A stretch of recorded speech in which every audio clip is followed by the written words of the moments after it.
Hey, Stetson, can you hear me? Yes, sir. Okay.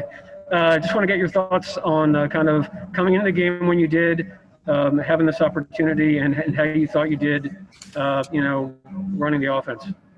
I mean, I was expected to come in, just because if you don't, then it's kind of poor when you do.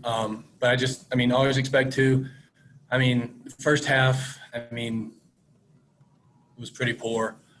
Second half was better, but a few times I checked a protection that I shouldn't have on that 2-point conversion. It worked out, but maybe it won't next time. So just stuff like that I got to fix. Next question will go to Seth Emerson. Hi, Stetson, from up here in the press box. What has it been like over the last year or two? You were Jake's top backup last year, to watch them bring in Jamie, bring in JT. There's all this talk about DeJuan. How do you basically stay in it and end up out here kind of saving the day? Right. It's tough, but at the end of the day, there's a lot of people in the world and a lot of voices, a lot of people talking, a lot of people who don't know a lot of stuff talking. And really the only people you can listen to are those close to you and yourself, and just work every day. And, the decision's never made, and, that's all you have to do. You just keep working every day and just only listen to yourself and those close to you. You weren't demoralized or anything at any point? Like, you didn't feel like the forgotten man? Yeah, I'm sure. Yeah, at some point, a little bit, but at the end of the day, Coach Smart's bringing everybody in here to compete, and he's trying to win a national championship. And if those guys coming in here, give us the best chance to win a national championship, then that's what we're going to do. And you just got to compete every day with those guys. So. Next question will go to Anthony Dasher. Hey, Stetson, you hear me okay? Yes, sir. Good. In some ways, was it a little bit easier coming in off the bench in the first half? And in the second half, it looked like your confidence really started to take an upshoot. I wonder if you could just kind of address at that point, at the time that it did. Yeah. I don't know about easier coming off the bench versus starting on. I can't speak to that because, I hadn't started a game ever. But I definitely coming in the second half was easier than coming in straight off, just feeling more comfortable with the guys and going in there and knowing what we were about to do. After that 2-minute drill, that really boosted the confidence before the half. Our next question will go to Dean Legge. Hey, Stetson, do you think y'all win today without you getting in there? I don't know. There's really no way you can tell that. There's no way to tell that. So I think, whenever I'm in there, I'm going to do everything I can to win the football game, and whoever's in there is going to do whatever they can to win a football game. But no, I don't know that answer.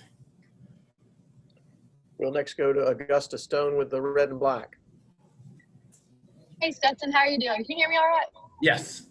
Sweet. All right. So working with Todd Monken this year, what are some of the main differences that you've noticed maybe making you feel more prepared, or just in general with Monken? Right.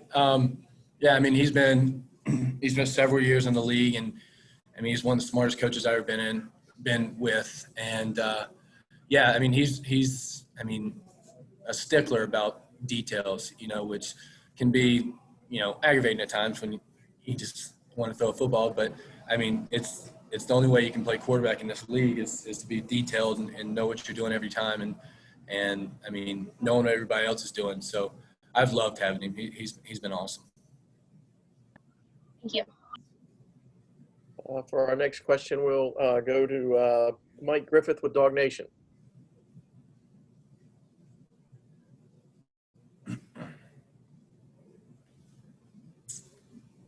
I'm sorry, we'll go to Chip Towers with the AJC. Hey, Stetson, congratulations on a great game. Just wondering, you said that you expected to get in. I'm wondering if you're talking about mentally expected that, or like this was the plan going in. It looked like JT couldn't go, and obviously DeJuan started, but it was like, hey, we're probably going to turn to you at some point, or if it's not going well with DeJuan, we're going to turn to you. No, what I meant was just expecting every game to go in, because you never know when your jersey's going to get called. And even like a year like this with COVID going on, people can go go down at any time. I mean, that's really what I think this whole team's mindset is, you know, next man up, and that's what mine was today, and just being prepared throughout the week. So when you do get a chance on Saturday, you can play well. Following up, knowing your background, you know, you kind of lived for this moment, I think.